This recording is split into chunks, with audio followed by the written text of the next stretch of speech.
కడప జిల్లా ప్రొద్దుటూరు శివాలయంలో కోట్ల రూపాయల అవినీతి ఆరోపణలు తీవ్ర కలకలం రేపుతున్నాయి. దేవాలయంలో భారీ స్థాయిలో ఆర్థిక అక్రమాలు జరిగాయని, బంగారం వెండి ఆభరణాలు కూడా మాయమయ్యాయని హిందూ సంఘాలు ఆరోపిస్తున్నాయి. ఈ వ్యవహారంపై రాజ్ న్యూస్ వరుస కథనాల తర్వాత రాష్ట్ర స్థాయి అధికారుల విచారణలు జరిగినప్పటికీ ఇప్పటికీ ఎటువంటి చర్యలు తీసుకోలేదని ఆందోళనకారులు మండిపడుతున్నారు. జూనియర్ అసిస్టెంట్ శివప్రసాద్ కేంద్రంగా 3 దశాబ్దాలుగా అవినీతి జరిగిందని ఆరోపణలు వెల్లువెత్తుతున్నాయి. ఈ అక్రమాల్లో ప్రస్తుత మాజీ దేవాదాయ శాఖ అధికారుల పాత్ర కూడా ఉందని శివప్రసాద్ స్వయంగా అధికారుల ఎదుట ఒప్పుకున్నట్లు సమాచారం. దీంతో చర్యలు తీసుకోవాలంటూ హిందూ సంఘాలు పెద్ద ఎత్తున ఆందోళనకు దిగాయి. నిరసన అనంతరం ర్యాలీగా వెళ్లి ఏఎస్పీ కార్యాలయానికి వినతి పత్రం సమర్పించారు. బాధ్యులపై చర్యలు తీసుకోవాలని వారు డిమాండ్ చేశారు.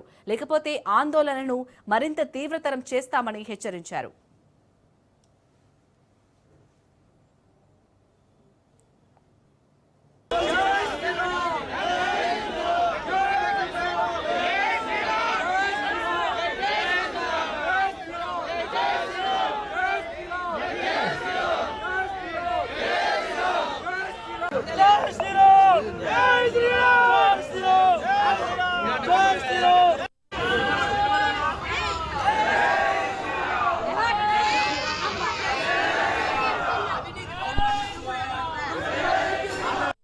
దాదాపు కమిటీలు వీళ్ళు దోచేసినారని చెప్పి కమిటీలు వేయడం జరిగింది. ఆ కమిటీలు కూడా ఎటువంటి వాళ్ళు చేయాలంటే వాళ్ళు అతని కింది స్థాయి అధికారులను వేశారు. కమిటీ వాళ్ళు కూడా అతనికి సపోర్ట్ చేసే విధంగా మాట్లాడినారు తప్ప ఎక్కడే కానీ తెలియదు. ఇంకొకటి ఆ యొక్క బంగారు తెచ్చిచ్చారన్నారే, అది ఏ దూరంలో మాయబెట్టి తెచ్చిచ్చారో కానీ ఈ దూరం మాత్రం కాదు. అది సరైన నగలు కూడా తెవలేదు. అంటే ఇటువంటి అధికారిని మళ్ళా జిల్లా అధికారిగా చేశారంటే అతను వెనుకటువంటి నాయకుడైతే ఎవరైతేనేమి చుట్టూ పట్టి రోడ్డు మీద గీడుస్తామని చెప్పి హిందూ సంఘాల తరపున హెచ్చరిక చేస్తున్నాం.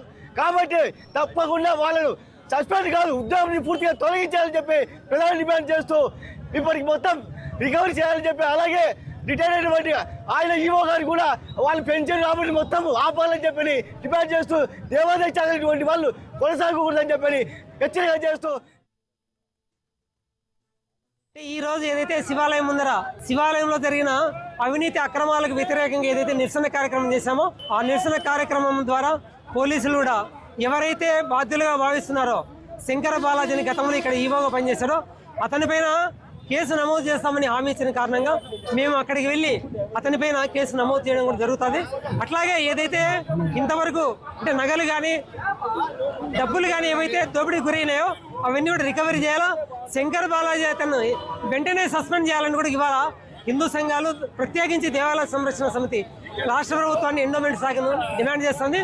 వాస్తవంగా ఇది ప్రత్యక్షంగా శంకర్ బాలాజీని ఈ దోపిడీ చేసినారని బహిరంగంగా తెలుస్తున్నప్పటికీ కూడా ఎండోమెంట్ శాఖ అధికారులు అతనితో కుమ్మకై అతన్ని కాపాడే ప్రయత్నం చేస్తున్నారు.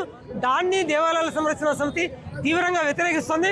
రాబోయే రోజుల్లో కన్నా మీరు శంకర్ బాలాజీ పైన చర్యలు తీసుకున్నట్లయితే మేము మా యొక్క ఉద్యమాన్ని ఉధృతం చేస్తామని కూడా ఇవాళ ఎండోమెంట్ శాఖను హెచ్చరించడం జరుగుతుంది. కాబట్టి తప్పనిసరిగా మేము శంకర్ బాలాజీ పైన చర్యలు తీసుకున్నట్లయితే ఈ ఉద్యమం అనేది ఆగదు, నిరంతరం కొనసాగుతుంది. అతన్ని సస్పెండ్ చేసేంత వరకు మేము ఉద్యమం చేస్తామని ఈ సందర్భంగా ఎండోమెంట్ శాఖను హెచ్చరిస్తున్నాం.